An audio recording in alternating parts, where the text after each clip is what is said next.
Hello and welcome to a video about Tom Cruise. The 63-year-old American who is recognised and respected by many in Hollywood as an actor and producer. He's also recognised and respected for doing his own stunt work, which is pretty damn cool. Oh, and he's also a Scientologist.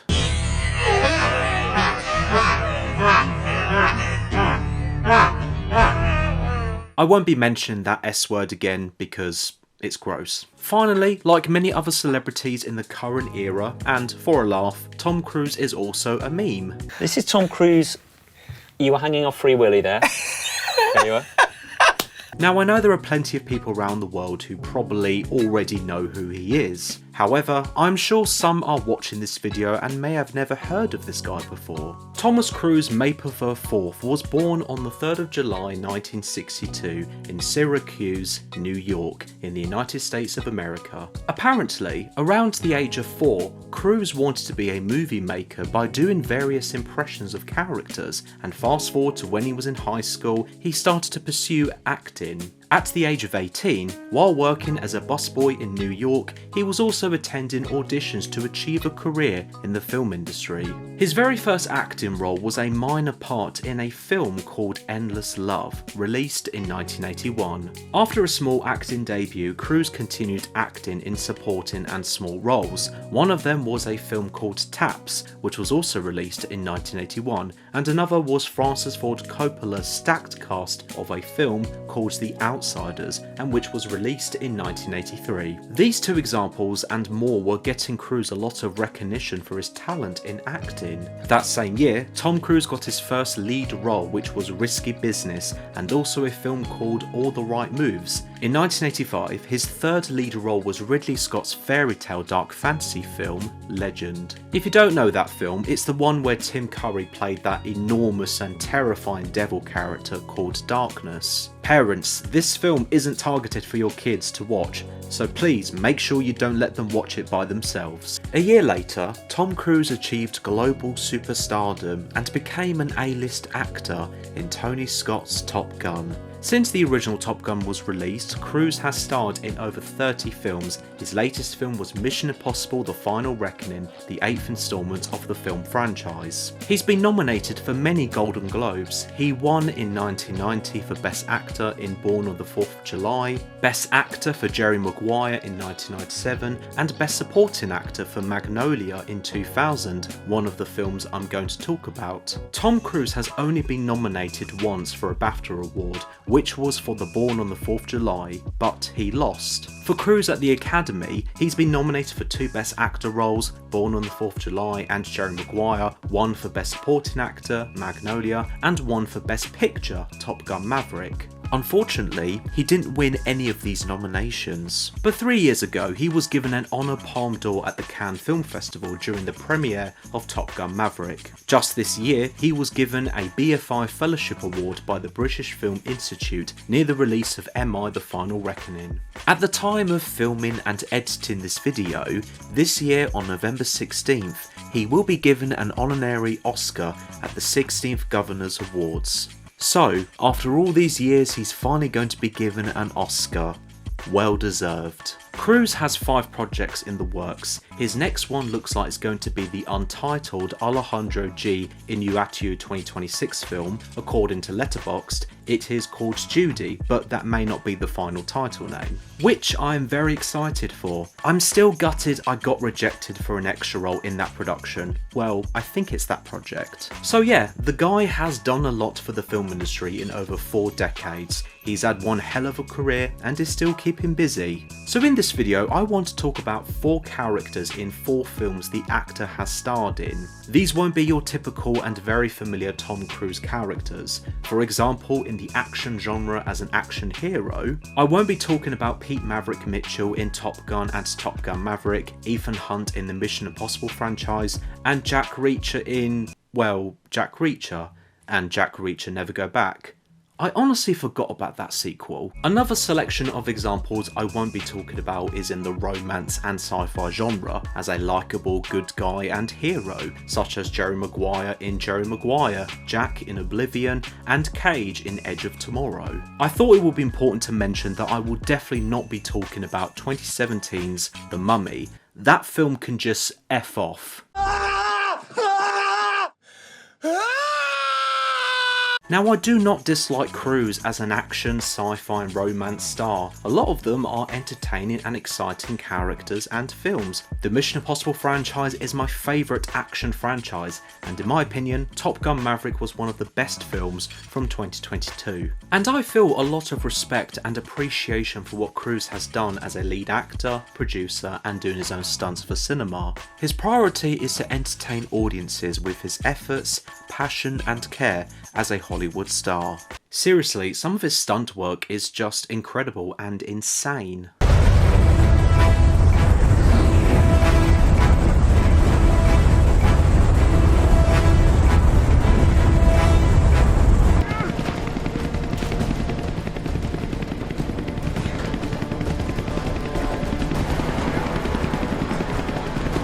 So he jumps, that speed, that momentum. Here we go. Look at... And now watch that. Watch this. I knew I broke it instantly. So you're down. Now anyone else would go, well, that's over. No. Up he gets. Up he gets. And he's running.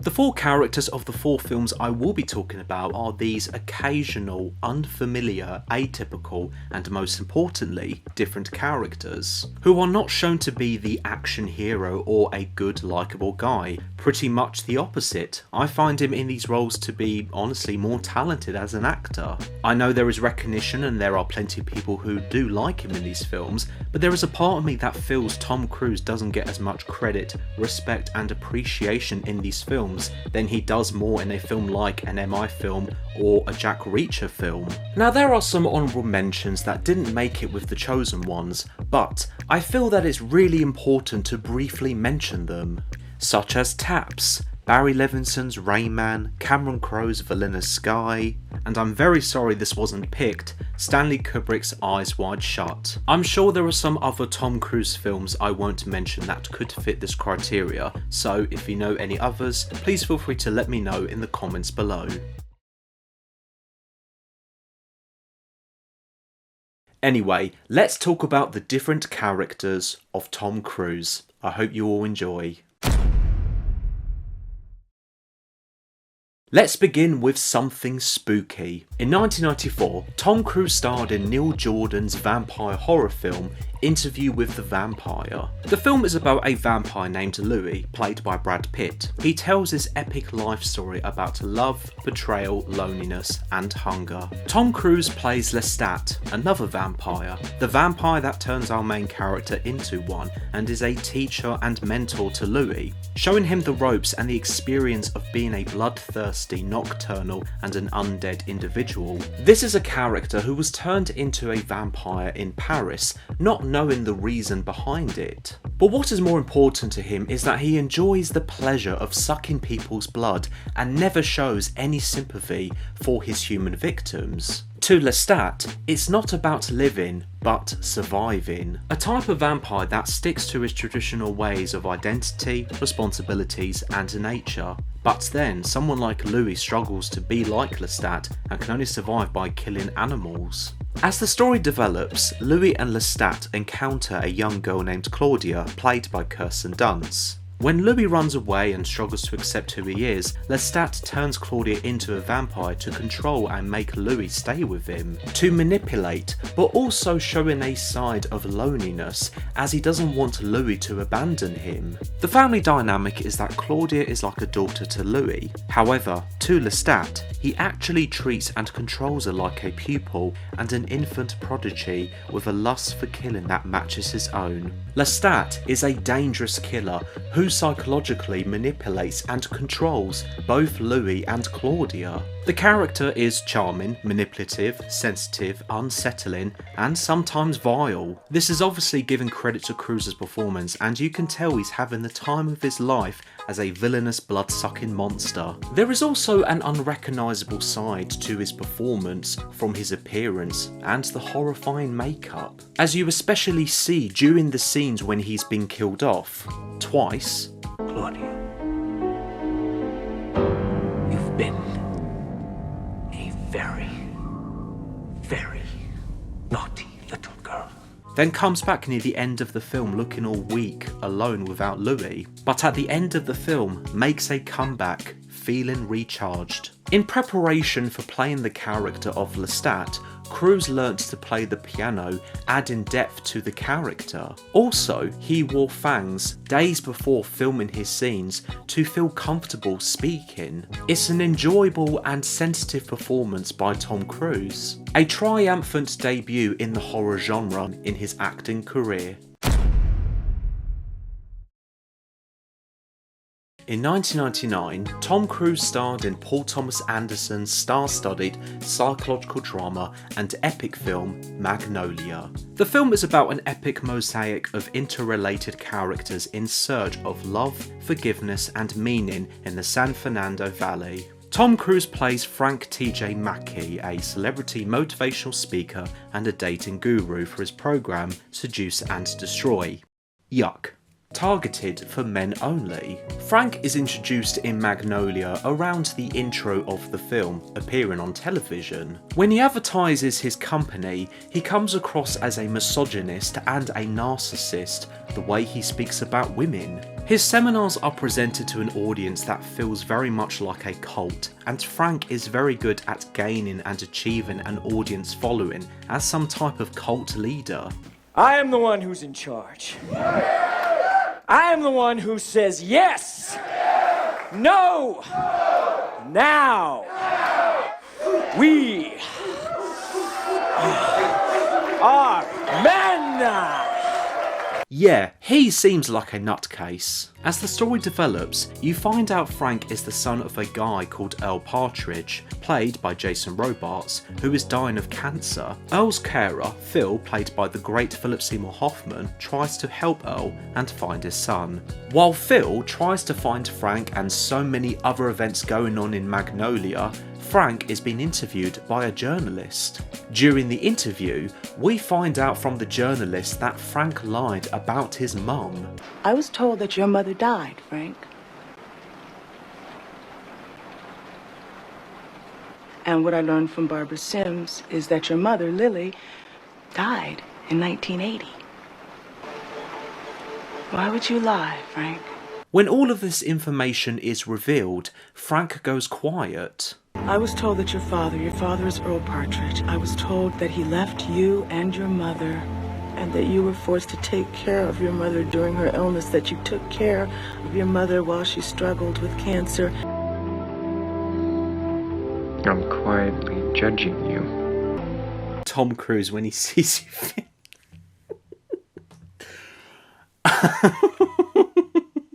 Brilliant. But seriously, this unexpected twist about Frank shows and tells us he's trying to hide and not admit that he had a traumatic and painful childhood. At the age of 14, his mum died and he had no support from his father and had to experience his own mother's death all alone. At the start of Magnolia, Frank is a person whom I dislike and disagree with of what he advertises and spreads. But later on, I start to feel sympathy for the guy, especially around the final act of the film. This is when Frank and Earl have their one-to-one confrontation scene about the past. Seriously, this scene moved me to tears. I'm not gonna cry. I'm not gonna cry for you.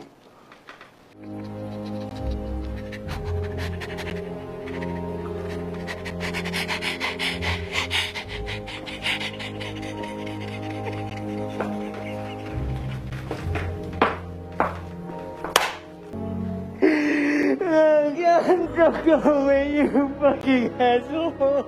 This scene really shows an incredible performance by Tom Cruise. It's so believable, heartbreaking, and pretty powerful. You feel it when Frank is letting out his legitimate emotions towards his own dad when it comes to anger, pain, and also feeling abandoned. In the end, Earl passes away in front of Frank, while all of those frogs fall from the sky. This is a deep and challenging performance, both physically and emotionally. It is full of dedication, energy, and confidence. His line delivery is executed very well, for example when he's presenting his seminars with his vile tone. Apparently, Cruise wrote his own version of Frank's opening monologue, which is pretty impressive when you watch it. In the end, it was Cruise's version that Paul Thomas Anderson went for. This just shows how dedicated he was to Paul Thomas Anderson's film and the character of Frank.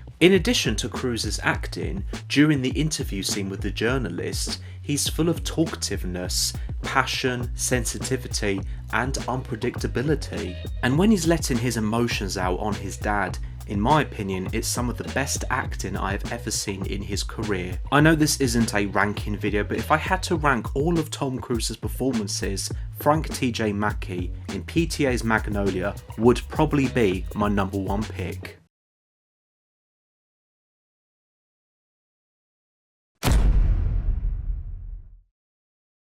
In 2004, Tom Cruise starred in Michael Mann's action, crime, drama and thriller film Collateral. The film is about a cab driver played by Jamie Foxx who finds himself held hostage by an engaging contract killer played by Tom Cruise as he makes his round from hit to hit during one night in Los Angeles. If you're a fan of Michael Mann as a filmmaker, Jamie Foxx as an actor, and of course Tom Cruise as an actor, I'm sure you've seen Collateral. It's a sick film. Cruise stars as the antagonist named Vincent, as mentioned already, a contract killer. Right at the beginning of the film, when swapping briefcases with the Stafe, Vincent is presented as a cool, calm, reserved and focused character. When meeting Jamie Foxx's Max, Vincent asks him if he wants to be his cab driver for the entire evening, as he needs to visit a bunch of people for his job as a real estate agent, and offers to pay Max a lot of money. He comes across to Max as a trusting and interested individual and seems like a fine person. They turn up to their first stop. Vincent leaves the cab to go into this flat, and then unexpectedly... Oh no! Shit! When things unexpectedly and drastically change for Max, so does Vincent's personality and motivations. You killed him? No, I shot him. Bullets in the fall killed him. Oh man, fuck this one. Red light, Max. Hold on. Showing his true colours as a highly skilled, professional killing machine. As the story develops, we come to believe very well that Vincent is a cold-hearted and sociopathic hitman. In one scene, Vincent and Max are at a jazz club and they talk to the owner of the club. We find out that the owner of the club is on Vincent's list. The reason being is that he's going to testify against Vincent's client. Max begs him to let him go, and Vincent asks the club owner a jazz trivia question. The club owner gives a detailed answer and feels confident, but unfortunately... Already establishing his dedication to his client as a contract hitman, and also Vincent is someone who won't hesitate to take people down, whoever gets in his way, and also people who aren't on his list. For example, when the briefcase is taken by two thugs, Vincent approaches them and, without any hesitation,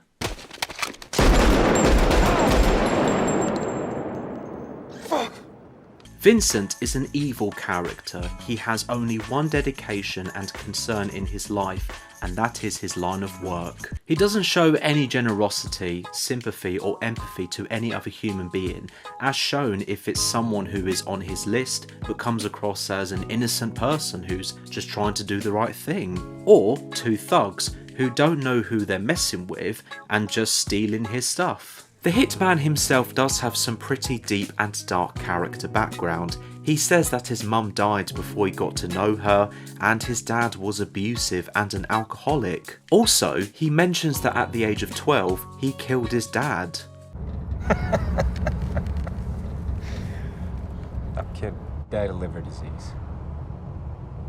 Over the years, it's developed him into a negative person and made him believe human existence is meaningless. When it comes to ambitions and dreams, someone like Max is positive. He has ambitions and sees the world full of colours. However, Vincent only sees the world in black and white, which makes him a soulless person. Even Vincent's physical appearance shows how cold and soulless he looks. Apparently, Cruise collaborated with Michael Mann to develop and refine Vincent's grey suit and grey hair. Cruise's performance as Vincent is fantastic. On a physical level, the way Cruise moves so quickly when getting his gun out, shooting and fighting people, and the timing is perfect. It's a brilliant physical performance showing his recognised action side as an actor. There is so much build up when watching Cruise's performance in Collateral, starting off as a cool, calm, professional hitman, towards an outraged and sociopathic hitman, for example when Vincent chases after Max and the briefcase, and after cutting the power in an office building trying to take down Annie, played by Jada Pinkett Smith, in a very suspenseful way. Finally, near the end of the film when Vincent chases after Max and Annie on a train, Max and especially Vincent go for it against each other. He fails and dies in the end, and in my opinion it's a memorable, cinematic and satisfying send-off as an antagonist death scene. Now let's end on this video with some fun. In 2008, Tom Cruise starred in Ben Stiller's satirical action war comedy film Tropic Thunder. The film is about a series of freak occurrences, a group of actors shooting a big budget war movie who are forced to become the soldiers they are portraying. I'm sure you've heard or seen this film. It was huge back when this was released. It's the one where Robert Downey Jr. plays a method actor doing blackface. You guys all read the script, right? I don't read a script. Script reads me. What the hell does that even mean? And Tom Cruise does an iconic dance sequence at the closing credits of the film. In Tropic Thunder, Cruise plays Les Grossman, a studio executive producer of the Vietnam War film Tropic Thunder. His introduction is during a production meeting for Tropic Thunder. Basically, the war film isn't going that well with its production progress, and Les isn't happy with the director, played by Steve Coogan. Now this scene pretty much shows and tells you Grossman's entire personality as a studio executive. You. Hit that director in the face. Really fucking hard. This is your fault. You limey fuck! Rough, tough, stressed, scary, but most importantly, hilarious. Les Grossman's personality is mean-spirited and comedically dark. You know how you handle an actor? They whine about anything. You pull down their pants and you spank their ass. Whenever I rewatch this film, the scenes with Tom Cruise are always full of laugh-out-loud moments, especially that phone call scene with him and the Flaming Dragon. Oh, okay, Flaming Dragon. Fuckface. First, take a big step back and literally fuck your own face! This happens when Ben Stiller's character, Tug Speedman, has been kidnapped by a drug cartel called the Flaming Dragon.